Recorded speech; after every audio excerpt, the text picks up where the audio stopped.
السلام عليكم ورحمة الله.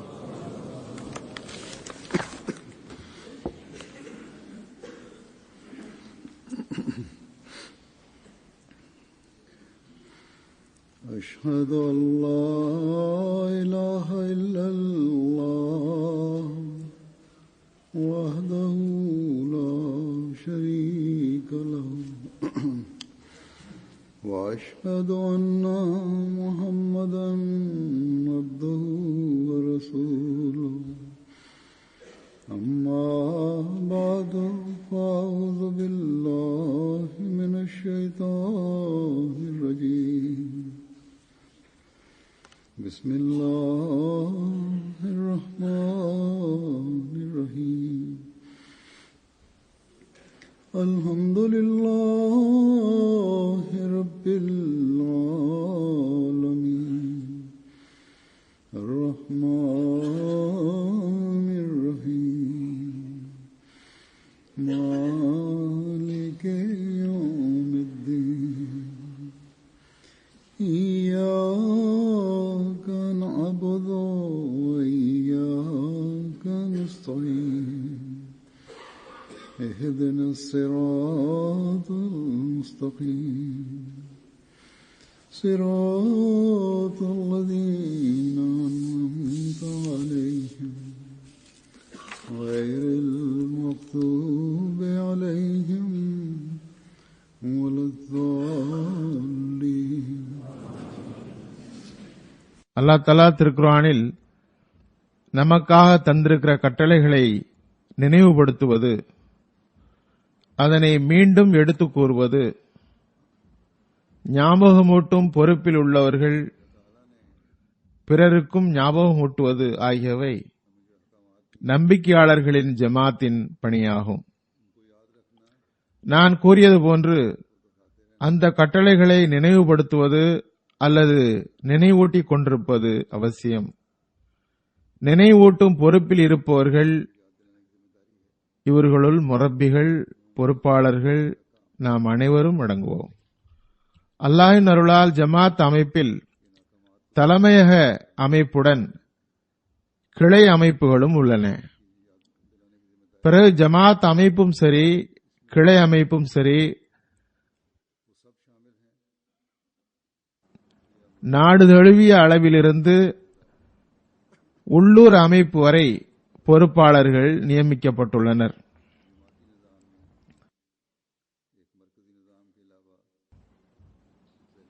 ஒவ்வொரு பொறுப்பாளர்களும் ஹிலாஃபத்தின் கரங்களாக இருந்து பரந்த அளவில் ஹிலாஃபத்தின் பொறுப்புகளை நிறைவேற்ற முயற்சி செய்ய வேண்டும். இதனை எல்லா முரப்பிகளும் பொறுப்பாளர்களும் புரிந்து கொண்டால் ஜமாத்தில் ஒரு புரட்சிகரமான மாற்றம் ஏற்பட முடியும். அல்லாஹ்வுடைய கட்டளைகளை மற்றவர்களுக்கு நினைவூட்டுவது அல்லது இறைவன் என்னை தன்னார்வ அடிப்படையிலான அல்லது முழுமையான முறையில் வாழ்வை அர்ப்பணித்து ஜமாத்திற்கு தொண்டாற்றக்கூடிய வாய்ப்பை வழங்கியிருக்கும் போது எல்லாவற்றுக்கும் முதலாக எந்த அளவுக்கு நான் அல்லாஹ்வின் கட்டளைகளை நடைமுறைப்படுத்தி தொண்டு செய்கின்ற ஒருவரின் பொறுப்புகள் குறித்த முன்மாதிரியாக இருக்கிறேன் என்பதை ஆய்வு செய்ய வேண்டும். அதன் மூலம் நான் பிறருக்கு அந்த கட்டளைகளை ஞாபகமூட்ட வேண்டும் என்ற உணர்வு உருவாக வேண்டும். நான் பிறருக்கு மட்டும் ஞாபகமூட்டிவிட்டு எனது அமல்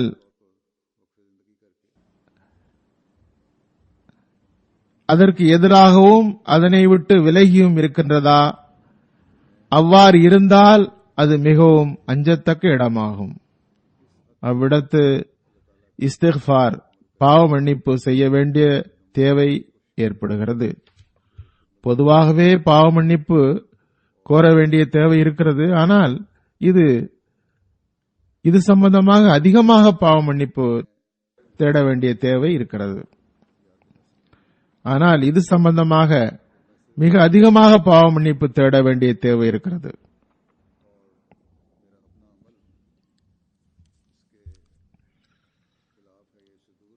இங்கு எந்த ஒரு பொறுப்பாளரும் அறிவுரை கூறுவது எனது பணியல்ல என்று நினைத்துவிடக் கூடாது என்பதை நாம் ஒவ்வொருவரும் விளங்கிக் கொள்ள வேண்டும். இதெல்லாம் ஜமாத்தின் அமீர் அல்லது ஜமாத்தின் சதுர் அல்லது செக்ரட்டரி அல்லது முரப்பி அல்லது பிற பொறுப்பாளர்களின் பணி என்று நினைத்துக் கொள்ளக்கூடாது. அதுபோன்று சதுர் அன்சாருல்லாவின் அல்லது அவர்களின் தர்பியத்து துறையின் பணி அல்லது லஜ்னா அல்லது அதனுடைய தர்பியத்து துறையின் பணி, சதுர் ஹுதாமுல் அஹ்மதியா அல்லது அவர்களின் தர்பியத்து துறையின் பணிதான் என்று நினைத்துக் கொள்ளக்கூடாது. மாறாக ஒவ்வொரு செயலரும், அவர் விருந்தோம்பல் செயலராக இருந்தாலும் சரி, கிளை அமைப்புகளின் படைப்பின சேவை துறை அல்லது விளையாட்டுத்துறை செயலராக இருப்பினும், எவராக இருப்பினும் அவரது முன்மாதிரியை நிலைநாட்ட வேண்டும். அவர் எந்த பொறுப்பில் பணி செய்பவராக இருப்பினும் சரியே. நான் பலமுறை கூறிவிட்டேன், இது மட்டும் நடந்துவிட்டால் ஜமாத்தின் 50% மக்கள் அல்லாஹ்வின் அருளால் அல்லாஹ்வின் கட்டளைப்படி நடப்பவர் ஆக முடியும். அது பள்ளியின் தொழுகைகளின் வருகையாக இருக்கட்டும் அல்லது பிற தியாகங்கள் அல்லது அடியார்களின் உரிமை சம்பந்தப்பட்ட விஷயமாக இருப்பினும் சரி, எல்லா மட்டத்திலும் ஜமாத்திற்கு சேவை செய்பவர் முதலில் தனக்குள் இந்த கட்டளையை நான் எந்த அளவு நிறைவேற்றுகிறேன் என்று பார்க்கட்டும். அதனை அலசி ஆராய்ந்து தம் நிலையை மேம்படுத்தட்டும், மற்றவர்களுக்கு கூறட்டும். நான் எனக்குள் ஒரு தூய மாற்றத்தை ஏற்படுத்துவதற்காக ஹஜ்ரத் வாக்களிக்கப்பட்ட மஸீஹ் அலைஹிஸ்ஸலாம் அவர்களிடம் பையத் செய்துள்ளேன் என்று கூறுகின்ற ஒவ்வொரு அஹ்மதிக்கும் ஒரு கடமையுண்டு. அவர்கள் அல்லாஹ்வின் கட்டளைகளை பார்த்து அதனை மீண்டும் மீண்டும் ஆய்வு செய்ய வேண்டும், மீண்டும் மீண்டும் கண்முன் கொண்டு வர வேண்டும். நாம் இவ்வாறு செய்ய தொடங்கினால் வியத்தகு புரட்சியை நாம் கொண்டு வர முடியும். நம்மை மட்டும் சீர்திருத்துவதுடன் மட்டும் நின்று விடாமல் உலகத்தின் உண்மையான ஒழுக்க நிலையின் தகுதியை கூட மாற்றிவிட முடியும். ஆகவே இதன் பக்கம் நாம் குறிப்பாக கவனம் செலுத்த வேண்டும். அல்லாஹ்வின் கட்டளைகளை தேடி அமல் செய்ய வேண்டும்.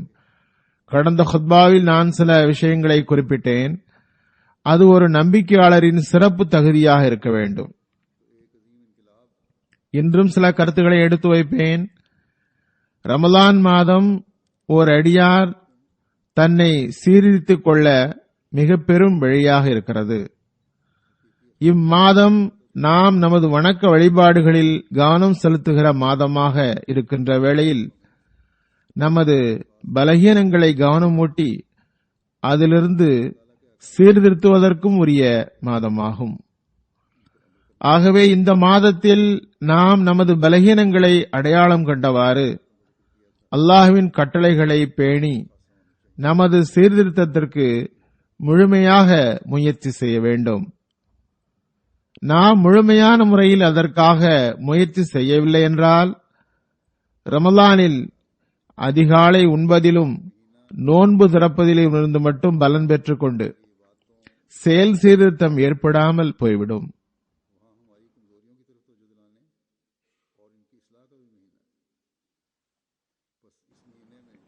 நமது ஆன்மீக மற்றும் தர்பியத் தகுதி உயராமல் போய்விடும்.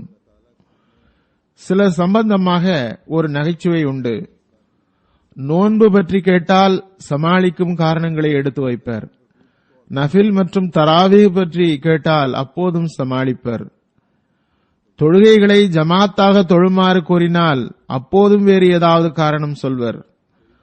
நோன்பு திறப்பதை பற்றி கேட்டால் ஆம், கண்டிப்பாக செய்ய வேண்டும், நான் முழுக்க காஃபிராக ஒன்றுமாகிவிடவில்லையே என்பர். அத்தகைய நம்பிக்கையாளராக நாம் ஆகக்கூடாது. அத்தகைய மக்களின் நிலையாவது அவர்கள் மார்க்கத்தை கேலி செய்கின்றனர். இது ஒரு நகைச்சுவை என்பதை விட இக்கால முஸ்லிம்களின் நிலையை எடுத்து காட்டும் நிலைதான். அல்லாஹ் தஆலா இவர்கள் மீது கருணை காட்டுவானாக. ஆனால் ஹஜ்ரத் வாக்களிக்கப்பட்ட மஸீஹ் அலைஹிஸ்ஸலாம் அவர்களை ஏற்றுக்கொண்டவர்களின் தகுதி மிகவும் உயர்வானதாக இருக்க வேண்டும். அனுமதிக்கப்பட்ட காரணங்கள் இல்லாமல் நோன்பையும் விடக்கூடாது. அதுபோன்று ரமலானின் நோக்கமாகிய இபாதத்தையும் மிகச் சிறந்த முறையில் நிறைவேற்ற வேண்டும்.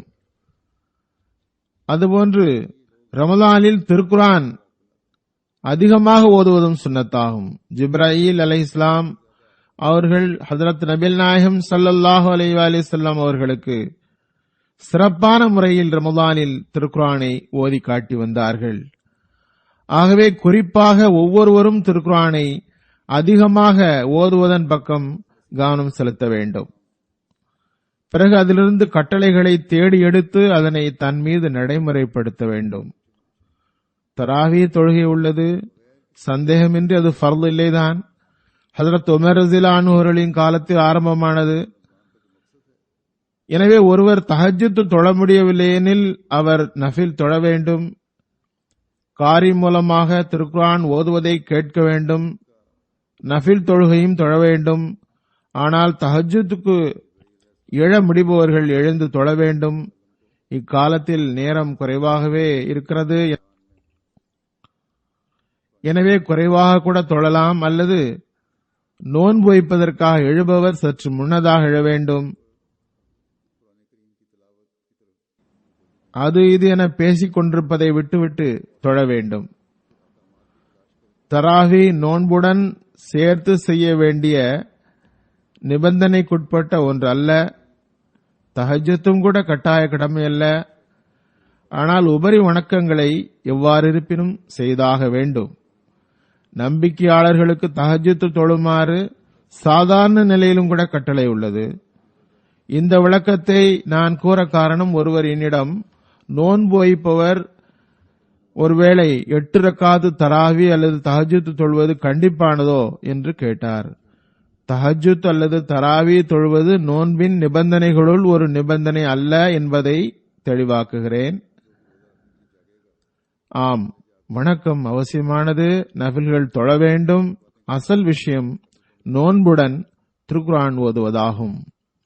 எனவே ஒவ்வொருவரும் அதிகம் குர்ஆன் ஓத வேண்டும். நான் ஏற்கனவே கூறியது போன்று தொழுகை பிற வணக்கங்கள் ஒரு நம்பிக்கையாளருக்கு கட்டாயமாகும். ஆம், ரமலானில் இந்த இபாதத்துகளிலும் மேலும் அழகை ஏற்படுத்த முயற்சி செய்ய வேண்டும். அதுபோன்று அதிகம் நமது நாவுகளை இறைவனது ஜிக்ரினால் நினைக்க முயற்சி செய்ய வேண்டும். இந்த சூழ்நிலையில் இந்த ரமலான் மாதத்தில் நமக்குள் தொழுகை பிற வணக்கங்கள் ஆகியவற்றில் முன்னர் இருந்த பலகீனங்களை அகற்றி இந்த முக்கிய கட்டளைகளை நிரந்தரமாக என் வாழ்வின் அங்கமாக்குவேன் என்ற நியத்தில் செய்ய வேண்டும். ரமலானுக்கு ரமலான் மட்டும் இந்த கட்டளையை நம்மீது கடமையாக்கிக் கொள்வதல்ல, அல்லது ரமலான் காலத்திற்காகவே சிறப்பாக செய்ய வேண்டிய கட்டளைகளும் அல்ல இது. மாறாக ஒரு நம்பிக்கையாளருக்கு இது நிரந்தர கட்டளையாகும். எனவே இதனை ஒவ்வொருவரும் புரிய வேண்டும். தொழுகை மற்றும் இபாதத் அல்லாஹ்வுடைய அடிப்படை கட்டளைகளில் ஒரு கட்டளையாகும். இவ்வாறு நம்மில் பலருக்கு வணக்க வழிமுறைகளில் கவனம் ஏற்பட காரணம், ரமலான் மாதம் பரக்கத்துக்குரிய மாதமாகும், துஆ ஏற்றுக்கொள்ளப்படும் மாதமாகும். எனவே நாமும் அல்லாஹ்வுடைய அருள்களை நெருங்க வேண்டும், இந்த ரமலான் மாதத்தில் இருந்து பலன் பெற வேண்டும் என்பதுதான். இது பற்றி நினைவில் கொள்ள வேண்டியதாவது, அல்லாஹ்வுடைய பார்வை நம் உள்ளத்தின் ஆழம் வரை உள்ளது. அவன் நமது நியத்தை அறிகிறான். நமது செயல்களை நமது எண்ணத்திற்கு ஏற்ப பார்க்கிறான். நாம் தக்வாவை கைக்கொள்ளும் எண்ணத்தில் பள்ளியை நிரப்ப வேண்டும். பிறகு இந்த மாதத்தில் செய்யும் இபாதத்துகளை வாழ்வின் அங்கமாக்க வேண்டும். தஹஜ்ஜுத் தொழும் வழக்கம் ஏற்பட்டால் அல்லது பகல் நேரத்தில் நஃபில் தொழும் பழக்கம் ஏற்பட்டுவிட்டால் பிறகு அவ்வழக்கத்தை தமது வாழ்வில் நிரந்தர அங்கமாக்க முயற்சி செய்ய வேண்டும். அல்லாஹ் தஆலா திருக்குர்ஆனில் கூறுகின்றான், யா அய்யுஹன்னாஸ் உஅ்புது ரப்பக்கும் அல்லதீ خلقக்கும் வல்லஸீன மின் கப்லிக்கும் லஅல்லக்கும் தத்தகூன். அதாவது மக்களே, உங்களையும் உங்கள் முன்னோரையும் படைத்த இறைவனை வணங்குங்கள், அதன் மூலம் நீங்கள் இறை எச்சம் உடையவர்கள் ஆவதற்காக. ஹஜ்ரத் வாக்களிக்கப்பட்ட மஸீஹ் அலைஹிஸ்ஸலாம் அவர்கள் இது தொடர்பாக ஓரிடத்தில் கூறுகிறார்கள், மக்களே, உங்களை படைத்த இறைவனை வணங்குங்கள், வணக்கத்திற்கு தகுதியானவன் உங்களை படைத்தவன்தான். அதாவது உயிருள்ள இறைவன் அவன்தான். அவனிடம் உங்கள் உள்ளத்தை இணையுங்கள். நம்பிக்கையுடைமை என்பது இறைவனுடன் சிறப்பான தொடர்பை ஏற்படுத்துவது. மற்ற அனைத்து பொருள்களையும் அவனுக்கு எதிரில் அற்பமாக கருத வேண்டும். அறிவு மற்றும் கொள்கை சம்பந்தமான சிந்தனைகளை பொறுத்தவரை நாம் அனைவரும் அறிவோம், இறைவனே நம்மை படைத்தவன், இறைவனே எப்போதும் நிரந்தரமாக இருப்பவன், உயிருள்ள இறைவன் வேண்டுதல்களை கேட்கிறான். அவனிடம் உள்ளத்தை இணைக்க வேண்டும். ஆனால் அவ்வாறிருந்தும் நம்மில் பெரும்பாலார் இறைவனிடம் சிறப்பான தொடர்பை ஏற்படுத்த முயற்சிப்பதில்லை. எந்த அளவுக்கு தேவையோ அந்த அளவுக்கு செய்வதில்லை. மற்றெல்லா தொடர்புகளையும் இந்த தொடர்புக்கு முன்னால் துச்சமாக ஆக்க வேண்டும். ரமலானின் சூழ்நிலையின் தாக்கத்தால் இதன் பக்கம் அடியெடுத்து வைக்க முயற்சி செய்கின்றனர். ரமலானுக்கு பிறகு பெரும்பாலார் நிலை எப்படிப்பட்டதாக இருக்கிறது என்றால், சிறிது சிறிதாக பின்தங்கி பிறகு முற்றிலும் நின்று போய்விடுகிறது. நாம் நமது அமல் மூலம் இறைவனை தவிர பிற அனைத்தும் அற்பமானவை என்று நிரூபிக்க முயற்சி செய்ய வேண்டும். இதனை புரிவதற்கு உள்ளத்தில் தக்வாவை உருவாக்குவது அவசியமாகும். அல்லாஹ் தஆலா இந்த வசனத்தில் இதனைத்தான் கூறியுள்ளான். அல்லாஹ்வுக்கு இபாதத் செய்யுங்கள், அதன் மூலம் உங்கள் உள்ளத்தில் அல்லாஹ்வின் மீது அச்சம் உருவாவதற்காக.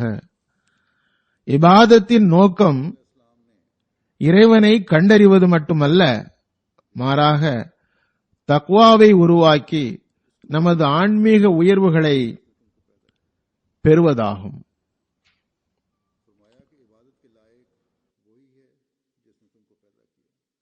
இறைவனது பண்புகளை புரியும் பொழுது அதற்கு எதிரில் ஒவ்வொன்றும் துச்சமாக முடியும். உதாரணமாக அல்லாஹ் இங்கு கூறுகின்றான், அல்லாஹ்வுக்கு இபாதத் செய்யுங்கள். ரப் என்பது மனிதனை பராமரிக்குகிறது, உருவாக்குகிறது, அவனை சிறிது சிறிதாக வளர்க்கிறது, அவனுக்கு முன்னேற்றம் தருகிறது. ஆகவே உங்கள் இறைவனை வணங்குங்கள் என்று இறைவன் கூறும் இடத்து உங்கள் எதிர்காலத்தின் எல்லா வளர்ச்சிகளும் உங்கள் இறைவனுடன் தொடர்புள்ளதாகும். நீங்கள் அவனுக்கே இபாதத் செய்யும் போது படைத்து பரிபாலிக்கும் பண்பு மூலம் உலகியல் பராமரிப்பு நடக்கின்ற அதே வேளையில் ஆன்மீக தகுதிகளும் கூட முன்னேற்றம் பெறும் என்று இறைவன் கூறுகின்றான். எனவே இதில் நமக்கு அறிவுரை உள்ளது. நமது ஆன்மீக நிலையில் வளர்ச்சி ஏற்படவில்லை என்றால் நாம் நமது இபாதத்தின் கடமையை சரியாக நிறைவேற்றவில்லை என்று பொருள். விளைவு, இறைவனது படைத்து காத்தோம்பும் பண்பிலிருந்து நாம் நமது ரப்பின் இபாதத்தின் உரிமையை முழுமையாக செலுத்திவிட்ட நிலையில் ஆன்மீக ரீதியாகவும் இந்த பண்பிலிருந்து பயன்பெறுவோம் என்ற அளவில் தக்வாவில் வளர்ச்சி அடைவோம். தக்வாவில் வளர்ச்சி பெறும் பொழுது நமது இபாதத்துகள் ரமலானுடன் மட்டும் நின்றுவிடாது. மாறாக முழு வருடமும் முழு வாழ்நாளையும் சூழ்ந்ததாக அது ஆகிவிடும். எனவே இந்த சிந்தனையுடன் நாம் நமது இபாதத்துகளின் பக்கம் கவனம் செலுத்த வேண்டும். ஹதரத் வாக்களிக்கப்பட்ட மஸீஹ் அலைஹிஸ்ஸலாம் ஓரிடத்தில் கூறுகிறார்கள், அசல் விஷயம் என்னவென்றால் மனிதன் படைக்கப்பட்டதன் அசல் நோக்கம் இபாதத்தாகும். கூறுகிறார்கள், இன்னொரு இடத்தில் அல்லாஹ் கூறுகின்றான், மா ஹலக்துல் ஜின்ன வல் இன்ஸ இல்லா லியஅ்புதூன். அதாவது இபாதத் என்பது மனிதன் எல்லாவிதமான அழுக்குகளையும் மாசுகளையும் அகற்றி உள்ளம் என்ற நிலத்தை ஒரு விவசாயி நிலத்தை தூய்மைப்படுத்துவது போன்று தூய்மைப்படுத்துவதற்கு பெயராகும். கூறுகிறார்கள், எந்த அளவுக்கு இதனை புரிய முடியுமோ புரியுங்கள். உங்களை படைத்ததில் இறைவனது நோக்கம் என்னவென்றால் நீங்கள் அவனுக்கு இபாதத் செய்ய வேண்டும், அவனுக்காகவே நீங்கள் ஆகிவிட வேண்டும். உலகம் உங்கள் இலக்காக ஆகிவிடக்கூடாது. கூறுகிறார்கள், நான் இந்த கருத்தை மீண்டும் மீண்டும் விளக்க காரணம், எதற்காக மனிதன் வந்தானோ அதிலிருந்து தூர விலகி இருக்கிறான். ஆகவே இதன் பக்கம் மிகவும் கவனம் செலுத்துவது அவசியமாகும். சில பணியாளர்கள் மற்றும் பொறுப்பாளர்கள் குறித்து அவர்கள் தொழுகையில் சோம்பல் காட்டுவதாக எனக்கு புகார்கள் வருகின்றன. அவர்கள் பள்ளிக்கு வருவதில்லையாம். அவர்களின் சிலர் வீடுகளில் கூட தொழுவதில்லை. அவர்களின் மனைவியர் முறையீடு செய்கின்றனர். இது மிகவும் வெட்கத்தக்க விஷயமாகும். எனவே நாம் இபாதத்துகளை ஆய்வு செய்வது அவசியம். அதுவன்றி நாம் தக்வாவை பெற இயலாது. தக்வா இல்லை என்றால் பிறகு மனிதன் இறைவனது உரிமையையும் நிறைவேற்ற இயலாது, அவனது படைப்பினங்களின் உரிமையையும் நிறைவேற்ற இயலாது. ஜமாத்திற்கும் ஒரு பயனுள்ள அங்கமாக அவர் இருக்க முடியாது. அவரது பணிகளுள் பர்க்கத்தும் ஏற்பட முடியாது. ஆகவே நாம் எப்போதும் எச்சரிக்கையாக இருந்து நமது இபாதத்துகளை கண்காணித்து பாதுகாத்து வர வேண்டும். அதன் மூலம் நாம் இறை அருளை நெருங்க முடியும், மேலும் ஆன்மீக முன்னேற்றங்களையும் பெற முடியும்.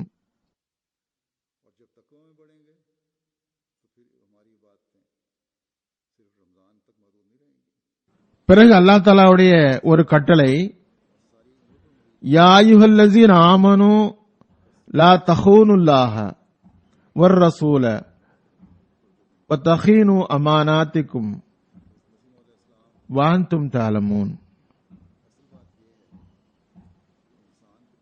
நம்பிக்கை கொண்டவர்களே, அல்லாஹ் மற்றும் அவனது ரசூலுக்கு துரோகம் செய்யாதீர்கள். அதனால் நீங்கள் அறிந்து கொண்டே உங்கள் ஈமானுக்கு நம்பிக்கை துரோகம் இழைத்தவர்களாவீர்கள். இது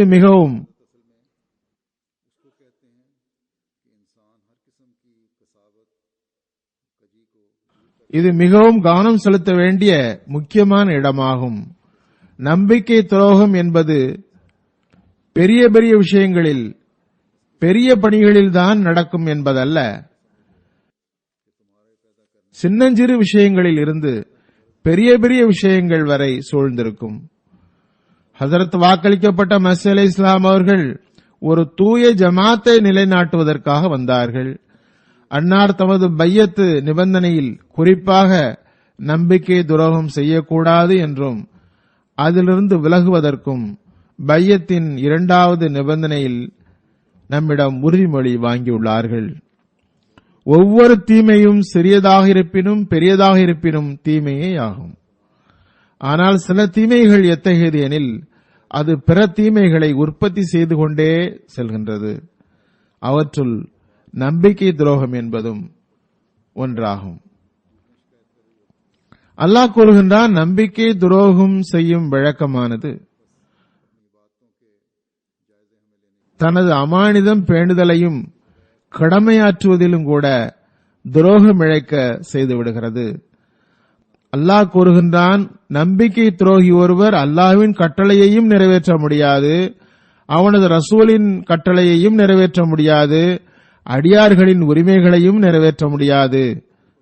ஒரு நம்பிக்கை துரோகி நான் தொழுபவன், இபாதத் செய்பவன் என்று லட்சம் முறை கூறிக்கொண்டிருந்தாலும் முன்னரே குறிப்பிட்டது போன்று இபாதத்தின் நோக்கம் தக்வாவை உருவாக்குவது. தக்வா என்பதன் பொருள் அல்லாஹ்வுடைய அன்பு மற்றும் பயத்தின் காரணத்தால் அல்லாஹ்வுடைய அடியாருடைய உரிமைகளை நிறைவேற்றுவதாகும். உரிமைகளை வழங்குவதில் துரோகம் செய்தல் தக்வாவிலிருந்து தூரம் இட்டு சென்று விடுகிறது. ஒருவர் நம்பிக்கை துரோகியாகவும் தக்வாவின்படி நடப்போராகவும் உரிமைகளை செலுத்துவோராகவும் இருக்கவே முடியாது. விளைவு, அத்தகைய மனிதரின் இபாதத்தையும் கூட அல்லாஹ் கபூல் செய்ய மாட்டான். இபாதத் செய்பவராவது பெரிய விஷயம். ஒரு நம்பிக்கை துரோகியை ஈமான் கொண்டவர் என்று கூட கூற முடியாது.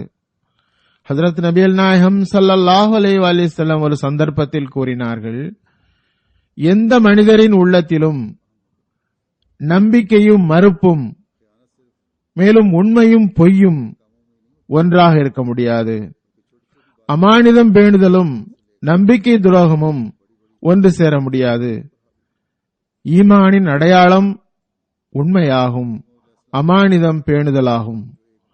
எனவே ஒரு சந்தர்ப்பத்தில் ஹஜரத் நபிகள் நாயகம் ஸல்லல்லாஹு அலைஹி வஸல்லம் அவர்கள் கூறினார்கள், நம்பிக்கையாளர்களிடத்து பொய் மற்றும் நம்பிக்கை துரோகம் தவிர வேறு கெட்ட பழக்கங்கள் இருக்கலாம், ஆனால் இந்த இரு பழக்கங்களும் இருக்கவே முடியாது. பொய் சொல்பவர் மற்றும் நம்பிக்கை துரோகி ஆகியோர் நம்பிக்கையாளராக இருக்க முடியாது. அமானிதத்தின் உரிமையை பேணுதல், நம்பிக்கை துரோகத்தை தவிர்த்தல் என்பது ஒரு பெரும் பரந்த கருத்தாகும். அது ஒரு நம்பிக்கையாளரிடம் எதிர்பார்க்கப்படுகிறது. அவர் அதன் முக்கியத்துவத்தையும் பரந்த நிலையையும் உணர வேண்டும். அதனை புரிவதற்கு ஹஜரத் நபிகள் நாயகம் ஸல்லல்லாஹு அலைஹி வஸல்லம் உடைய வழிகாட்டல் மிக தெளிவாக வெளிச்சமூட்டுகிறது. ஹஜரத் நபிகள் நாயகம் ஸல்லல்லாஹு அலைஹி வஸல்லம் கூறினார்கள், 3 விஷயங்களில் ஒரு முஸ்லிமுடைய உள்ளம் நம்பிக்கை துரோகம் இழைக்க இயலாது. 1, இறைவனுக்காக களப்பற்ற உள்ளத்துடன் பணி செய்வதில். 2வது, ஒவ்வொரு முஸ்லிமுக்காகவும் நலம் நாடுவதில்.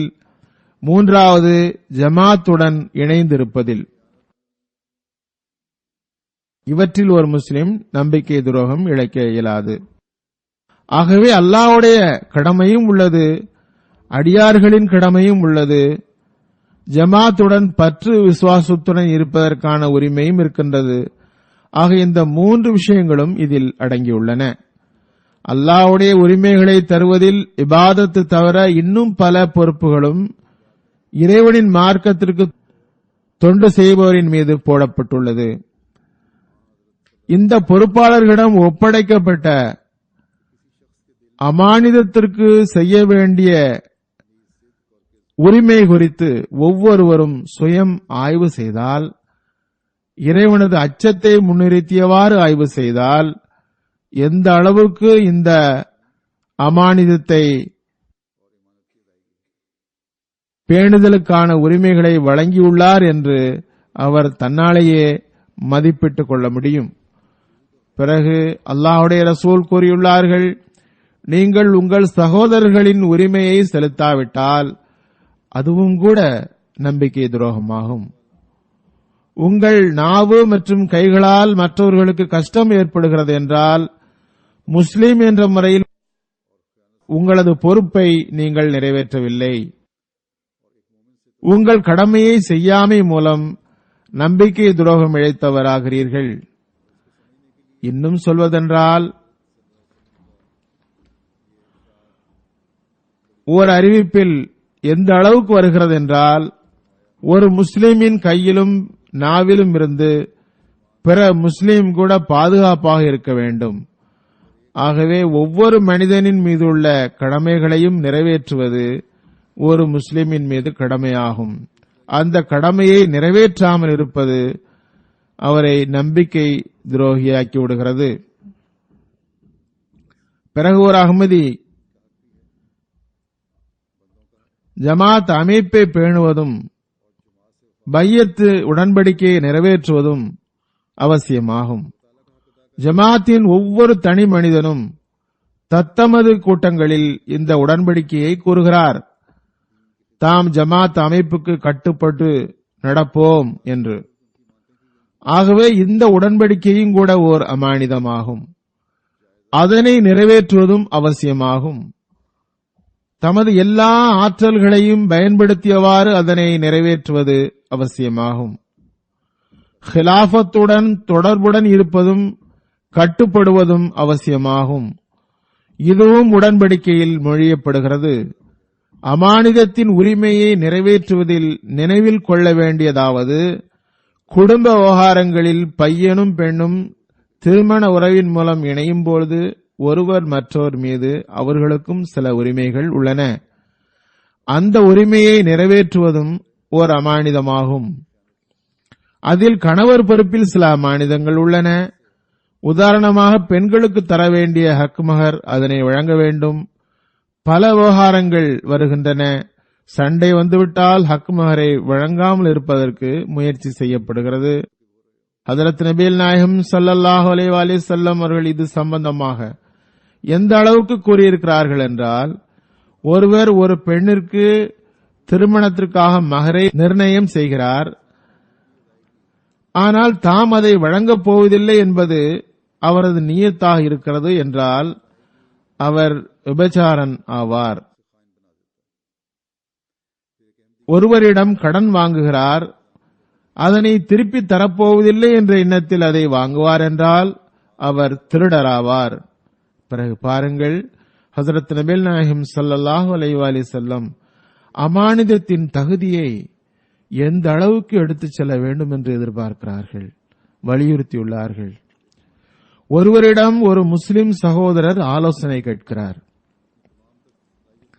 ஒருவர் யோசிக்காமல் ஆலோசனை வழங்குகிறார் என்றால் அவர் நம்பிக்கை துரோகம் செய்தவராவார்.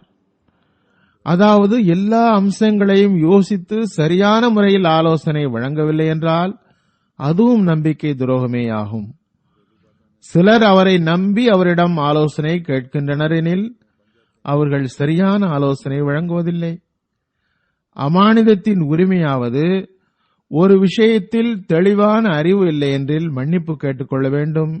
நல்ல ஆலோசனை வழங்குபவர் பற்றி தெரிந்தால் அவரது முகவரி தர வேண்டும், அவருக்கு வழிகாட்ட வேண்டும். சில வழக்கறிஞர்களை நான் பார்த்திருக்கிறேன். இங்கு அசீலமாக வருபவர்களுக்கு தவறான ஆலோசனையை வழங்கிவிடுகிறார்கள், அல்லது முழுமையான ஆர்வத்துடன் ஆலோசனை தருவதில்லை. தமது ஃபீஸை மட்டும் முழுமையாக வாங்கிக் கொள்கின்றனர்.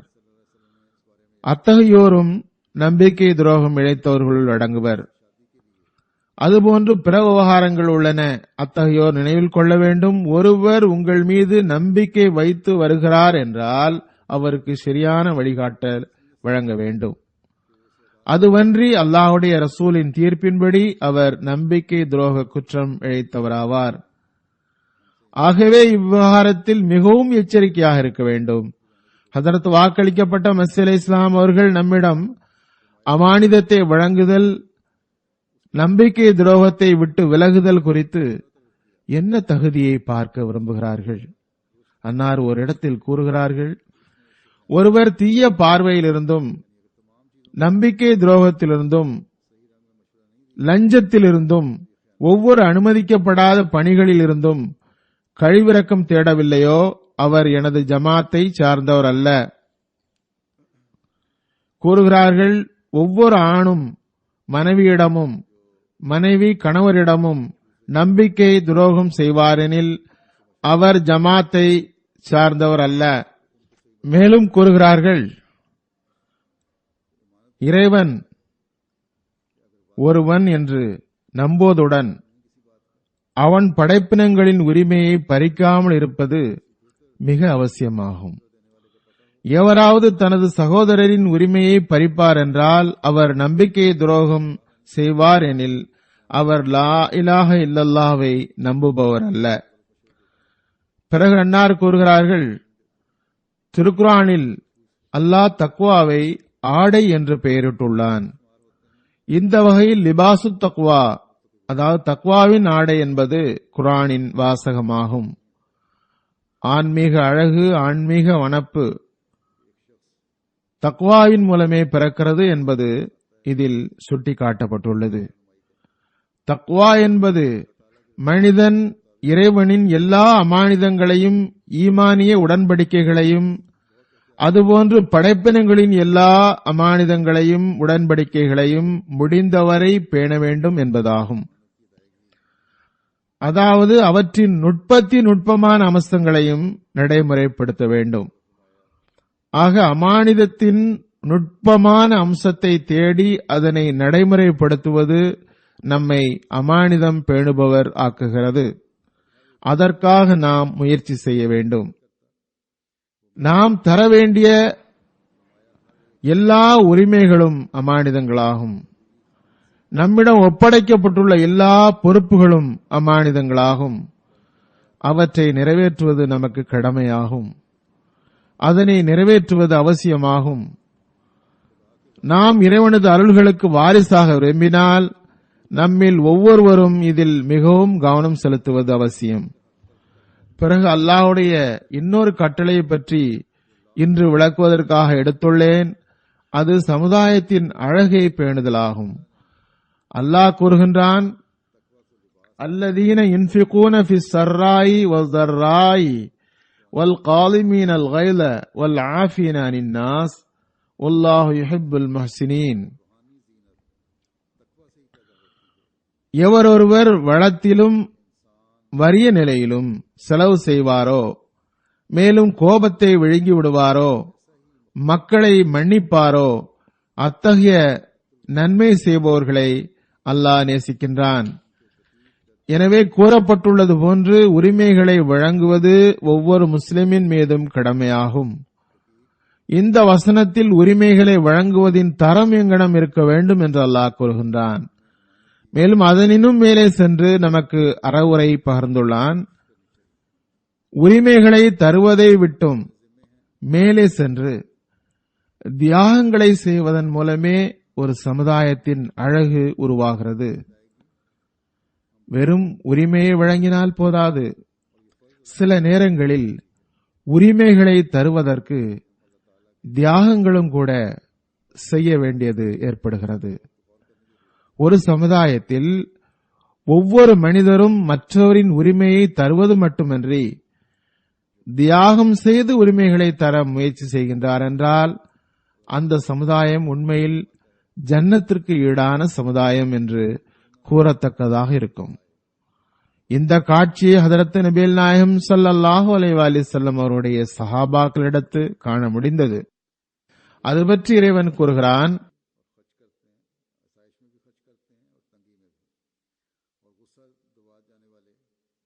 وَيُؤْثِرُونَ عَلَى أَنفُسِهِمْ وَلَوْ كَانَ بِهِمْ خَصَاصَةٌ. அவர்கள் சுயம் வறியவர்களாக இருந்தும் தம்மை விட பிறருக்கு முன்னுரிமை வழங்குகின்றனர். அத்தகைய சிந்தனையும் செயலும் இருக்குமெனில் பிறகு தியாகத்தின் ஜீவன் பறக்கிறது. தமது நப்சின் உணர்வுகளை மனிதன் அமுக்கி விடுகிறான். பிறரது நலனை விரும்புகின்றான், நன்மையை நாடுகிறான். இந்த செயலின் மிக உயரிய உதாரணம் நமக்கு ஹஜரத் நபி ஸல்லல்லாஹு அலைஹி வஸல்லம் அவருடைய முன்மாதிரியில் தென்படுகிறது. அன்னார் தமது மகளை கொன்றவனை கூட மன்னித்து விட்டார்கள் என்று பார்க்கிறோம். எண்ணற்ற உதாரணங்கள் உள்ளன. பிறகு கோபத்தை அடக்குதல், உயரிய நல்லொழுக்கம் காட்டுதல் தொடர்பாக தமது சஹாபாக்களுக்கு எவ்வாறு அறிவுரை கூறினார்கள், பயிற்சி அளித்தார்கள் என்பது குறித்து அறிவிப்பில் வருகிறது.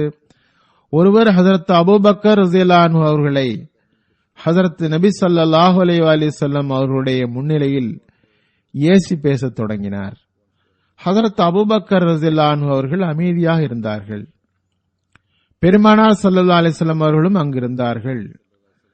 அம்மனிதரின் பேச்சை கேட்டு புன்முறுவல் பூத்தவர்களாக அமர்ந்திருந்தனர். அம்மனிதரின் செயல் வரம்பு மீறியதும் ஹஜரத் அபூபக்கர் சித்திக் ரலியல்லாஹு அன்ஹு அவர்கள் அம்மனிதரது சில வார்த்தைகளுக்கு பதில் சொல்லிவிட்டார்கள். உடனே பெருமானார் ஸல்லல்லாஹு அலைஹி வஸல்லம் அவர்களுடைய அருளுக்குரிய முகத்தில் கோபத்தின் அடையாளம் தென்பட்டது. அங்கிருந்து எழுந்து சென்று விட்டார்கள். பிறகு ஹஜரத் அபூபக்கர் ரலியல்லாஹு அன்ஹு அவர்கள் பெருமானார் ஸல்லல்லாஹு அலைஹி வஸல்லம் அவர்களுடைய சமூகத்திற்கு வந்தார்கள். கூறினார்கள், அந்த மனிதன் தங்கள் முன்னிலையிலேயே என்னிடம் ஏசி பேசத் தொடங்கினான். தாங்கள் அமர்ந்திருந்தீர்கள். நான் அம்மனிதரது சில வார்த்தைகளுக்கு பதில் தரத் தொடங்கியதும் தாங்கள் கோபத்துடன் எழுந்து உள்ளே சென்று விட்டீர்கள். உடனே பெருமானார் ஸல்லல்லாஹு அலைஹி வஸல்லம் கூறினார்கள், அம்மனிதர் ஏசும்போது நீங்கள் அமைதியாக இருந்தீர்கள். அப்போது இறைவனது ஒரு மலக்கு உங்கள் சார்பாக பதில் சொல்லிக் கொண்டிருந்தார். நீங்கள் பதில் சொல்ல தொடங்கியதும் மலக்கு போய்விட்டார், ஷைத்தான் வந்துவிட்டான். பிறகு பெருமானார் ஸல்லல்லாஹு அலைஹி வஸல்லம் அவர்கள் அங்கு அமர்ந்திருக்க மாட்டார்கள் என்பது வெளிப்படை. ஆக இவ்வாறு பெருமானார் ஸல்லல்லாஹு அலைஹி வஸல்லம் அவர்கள் சஹாபாக்களுக்கு தர்பியத் வழங்கினார்கள். அவர்களது அனுமதிக்கப்பட்ட கோபத்தை கூட மன்னிப்பாக மாற்றினார்கள். இன்னும் சொல்வதாயின் கருணையை காட்டும் வழியை கற்பித்தார்கள். பெருமானார் ஸல்லல்லாஹு அலைஹி வஸல்லம் அவர்களுடைய நிலை எவ்வாறு இருந்தது என்று அன்னார் கூறுகிறார்கள். பெருமானார் ஸல்லல்லாஹு அலைஹி வஸல்லம் அவர்கள் ஒருபோதும் தமக்காக தம் மீது செய்யப்பட்ட வரம்பு மீறுதல்களுக்காக பழி வாங்கியதில்லை. ஹசரத் வாக்களிக்கப்பட்ட மஸீஹ் அலைஹிஸ்ஸலாம் கூறுகிறார்கள், இறைவனுக்கு நெருக்கமானவர்களுக்கு பெரும் பெரும் ஏச்சுகளும் பேச்சுகளும் தரப்பட்டன. மிகவும் முழுமையாக தொல்லை கொடுக்கப்பட்டது. ஆனால் அவர்களுக்கு அரிதனில் ஜாஹிலீன், அறிவற்றவர்களை புறக்கணித்து விடுவீராக என்றுதான் கூறப்பட்டது. அந்த முழுமையான மனிதரான பெருமானார் ஸல்லல்லாஹு அலைஹி வஸல்லம் அவர்கள் மீது நிறைய தொல்லைகள் தரப்பட்டன.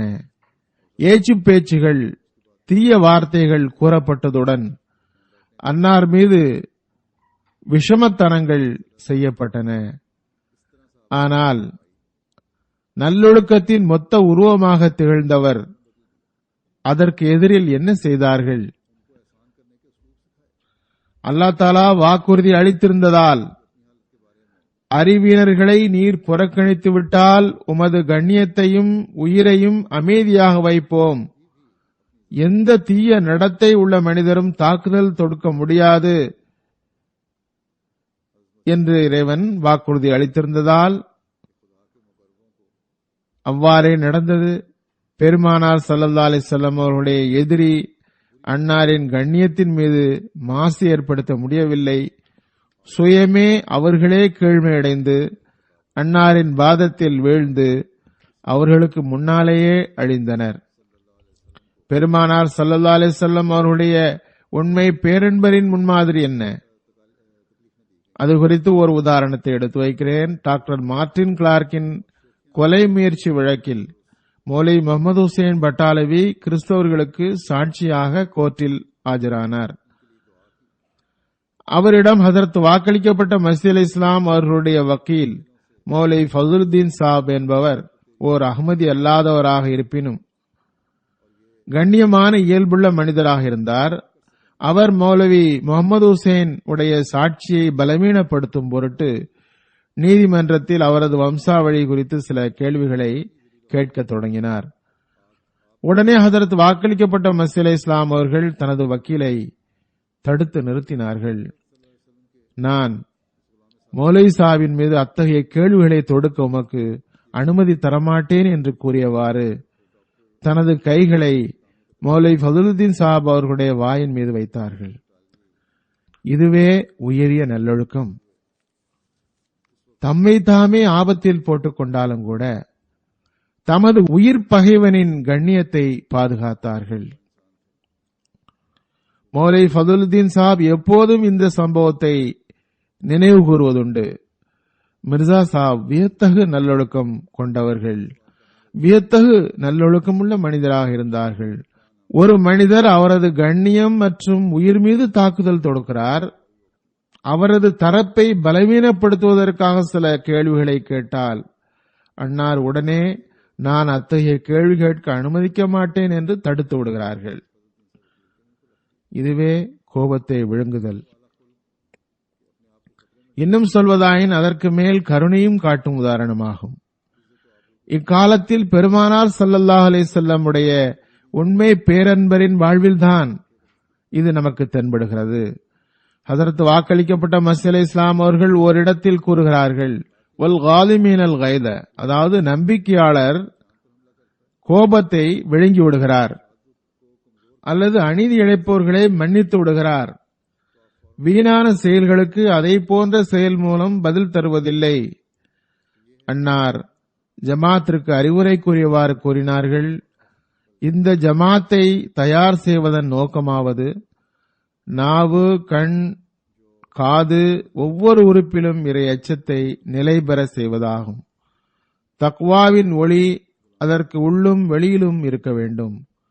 அழகிய நல்லொழுக்கத்தின் முன்மாதிரி இருக்க வேண்டும். அளவு கடந்த கோபம் மற்றும் கடுங்கோபம் முற்றிலும் கூடாது. நான் பார்த்துள்ளேன், ஜமாத்தில் பெரும்பாலானவர்களிடம் கோபத்தின் தடம் இன்னும் காணப்படுகிறது. சிறு சிறு விஷயங்களில் காழ்ப்புணர்ச்சி மற்றும் கோபம் உருவாகிறது. ஒருவருக்கொருவர் சண்டையில் நிற்கின்றனர்.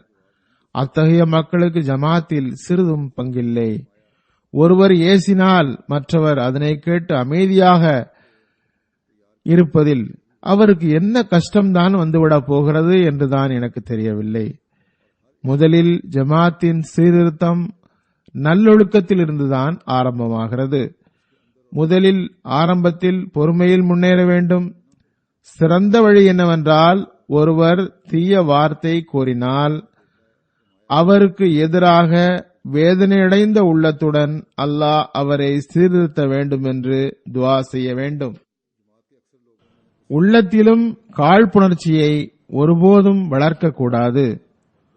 உலகில் ஒரு சட்டம் இருப்பது போன்று இறைவனுக்கும் ஒரு சட்டம் உண்டு.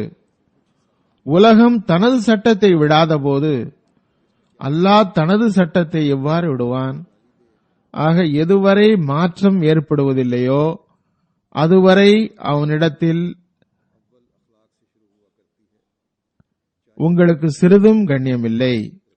சகிப்புத்தன்மை, கண்டும் காணாமை, பொறுமை ஆகிய உயரிய பண்புகளின் இடத்தில் மிருகத்தனத்தை மேற்கொள்வதை இறைவன் ஒருபோதும் விரும்ப மாட்டான். நீங்கள் இந்த அழகிய பண்புகளில் வளர்ச்சி பெறுவீர்கள் என்றால் மிக விரைவில் இறைவன் வரை சென்று சேர்வீர்கள். அல்லாஹ் தஆலா இந்த ரமலானில் நாம் நமது இபாதத்துகளின் தரத்தை உயர்த்துமிடத்து அதனை நிரந்தரமாக வைக்கவும் தௌஃபீக் தருவானாக. அதே வேளையில் நமது பிற நல்லொழுக்க தகுதிகளை நிலைநாட்டவும் அதனை நிரந்தரமாக்கவும் தௌஃபீக் தருவானாக. நான் ஏற்கனவே கூறியது போன்று நமது ஜமாத்து பணி செய்வோர் எந்த நிலையிலும் எல்லாவற்றிற்கும் முதலில் தமது முன்மாதிரியை எடுத்து வைக்க வேண்டும். வீடுகளிலும் சரி, வெளியிலும் சரி. துஆவின் பக்கம் மீண்டும் கவனம் மூட்டுகிறேன். ரமலானின் முதல் குத்பாவிலும் கூறினேன், இப்போதும் சுருக்கமாக கூறுகிறேன். ஜமாத்தின் வளர்ச்சிக்கும் எதிரிகளின் ஆபத்தான சதிகளில் இருந்து தப்பிக்கவும் இக்காலத்தில் அதிகமாக துஆ செய்யுங்கள்.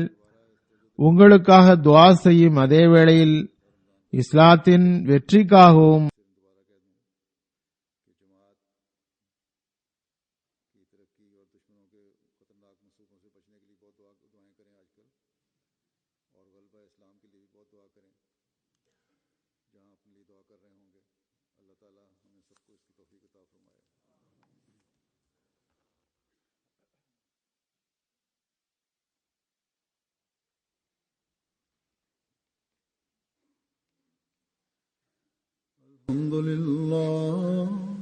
الحمد لله نحمده ونستعينه ونستغفره ونؤمن به ونتوكل عليه ونعوذ بالله من شرور أنفسنا ومن سيئات أعمالنا من يهده الله فلا مضل له ومن يضلله فلا هادي له ونشهد أن لا إله إلا الله ونشهد أن محمدا عبده ورسوله عباد الله رحمكم الله إن الله يأمر بالعدل والإحسان وإيتاء ذي القربى وينهى عن الفحشاء والمنكر والبغي يعظكم لعلكم تذكرون اذكروا الله يذكركم وادعوه يستجب لكم ولذكر الله أكبر.